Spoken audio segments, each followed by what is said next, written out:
Tidak ada yang menyamai hukum keluarga seperti hukum Islam.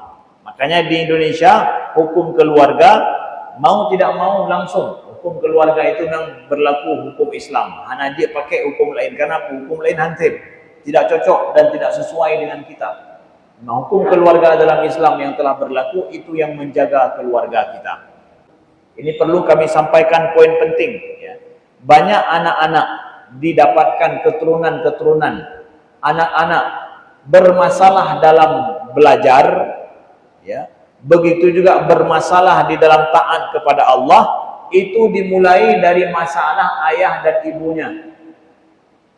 Ya, anak-anak, ya, kami dapatkan selaku praktis, kami juga ada sekolah, ya, yang telah kami buka pendaftarannya untuk anak-anak. Itu untuk anak-anak SD dan TK, kami mendapatkan di TK kah, di SD kah, anak-anak memiliki masalah belajar, itu kembali kepada keharmonisan orang. Jadi dah ditalak, langsung menikah dengan yang lain, mendengku, bandel, dalil, dah menikah lagi dengan yang lain, God. Ya, makanya Allah nak pegang apabila selesai masa iddahnya, menikah dengan laki-laki lain, bagus, bagus. Pokoknya masa iddahnya, minta juga lain, ya. Wali-wali minta terus yang lain cari, begitu habis masa iddah nikahkan langsung. Ya, itu bagus.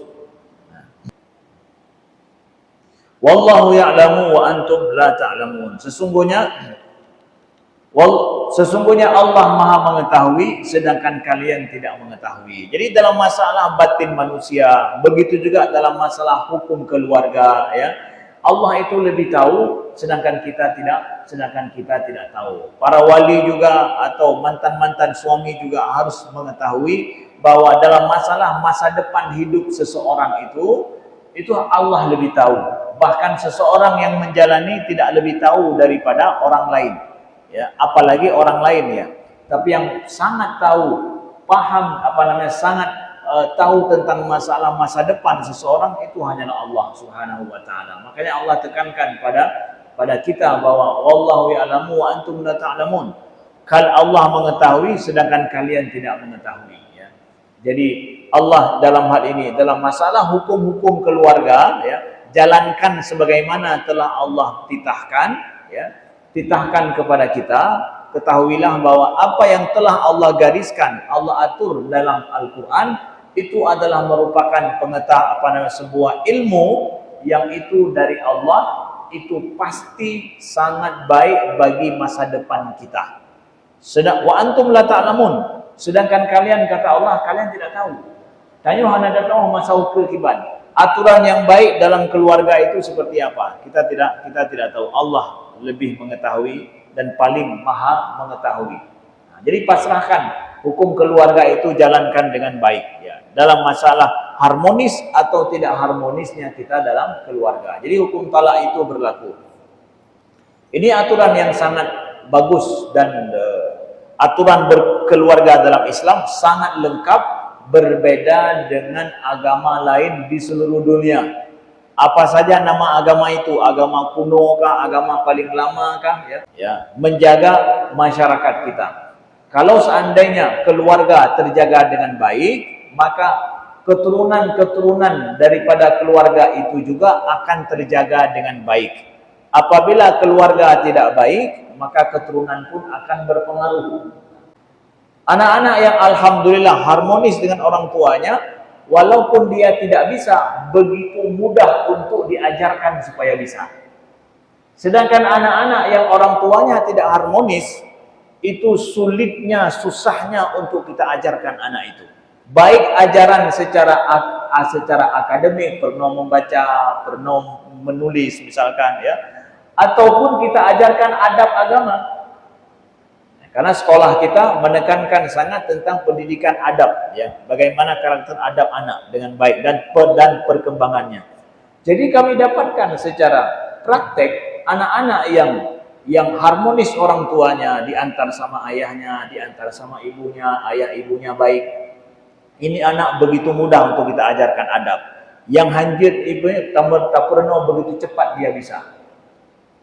Tetapi yang sebaliknya, ya, ketika kita mendapatkan pakan hanjit dia, perkembangan mereka lagu, ya, langsung kita telusuri, ya, itu pasti ada masalah dan ibu dan ayahnya. Jadi ketidakharmonisan ayah dan ibu di rumah itu anak menjadi korban. Anak yang tidak bersalah menjadi korban ayah bunda, ya, ayah-ayah dan ibu-ibu. Maka kalaulah ada sesuatu yang perselisihan terjadi antara kita dengan istri kita, janganlah sampai anak kita mengetahui. Itu akan menjadi mental beban bagi anak. Begitu dia lihat bahwa ayahnya marah kepada ibunya, itu anak begitu sangat ketakutan dan sedih sekali. Dia tidak paham ada apa yang terjadi. Nah, nyan pegat mental anak terganggu, Bapak Ibu yang dimuliakan Allah. Apalagi anak kita masih SD. Ya, dia sangat rentan sekali. Ya, mentalnya masih sangat halus, tipis-tipis begitu. Menyaikalan mangaya raya-raya sulua, ya. Begitu itu sungguh sangat mengerikan, mempengaruhi mental anak-anak. Wadai rumah sekolah tahu ini katanya. Payah tak pegang apa ini, tak pegang apa, kita ajak dia ngobrol bagaimana. Ada kesedihan yang mendalam dalam dirinya. Dia ibaratkan batinnya tertekan, bagaimana bisa kita ajarkan apa-apa? Ya tidak bisa diajarkan apa-apa. Anak-anak yang seperti itu korban, saya sampaikan, ya. Itu korban bagi anak-anak. Kemudian juga didapatkan di dalam ketika anak-anak ini dewasa, apabila dia lahir daripada keluarga yang broken begitu, ketika dia besar juga sulit dia untuk taat kepada Allah. Ini gara-gara terkena mental dia sejak awal dalam masalah keluarga.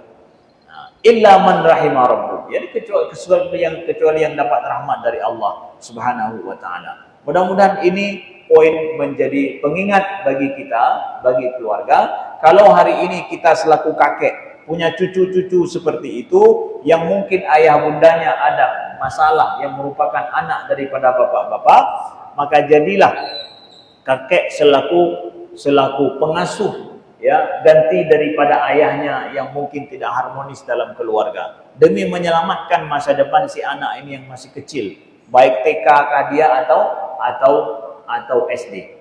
Nah, begitu, ya. Demikian Bapak Ibu yang dimuliakan Allah, mudah-mudahan berguna dan bermanfaat, ya. Kami sampaikan juga, ya, kami ada membuka TK dan juga SD yang sudah pendaftaran sudah kami buka, tinggal hanya beberapa orang lagi, ya, untuk kami sampaikan. Bendre Ustaz dono nanti hanan pegah kamu balai nak cucolun, ya. Jadi, ya, kami sampaikan, ya, ada terbuka. Saya tinggal hanya beberapa orang lagi karena memang tempat yang terbatas, jadi sedikit yang bisa kami terima. Kami sampaikan, boleh nanti menghubungi dan datang ke TK langsung boleh, atau menghubungi kami boleh, insyaallah. Baik, siapa yang ada ingin bertanya, kami persilakan.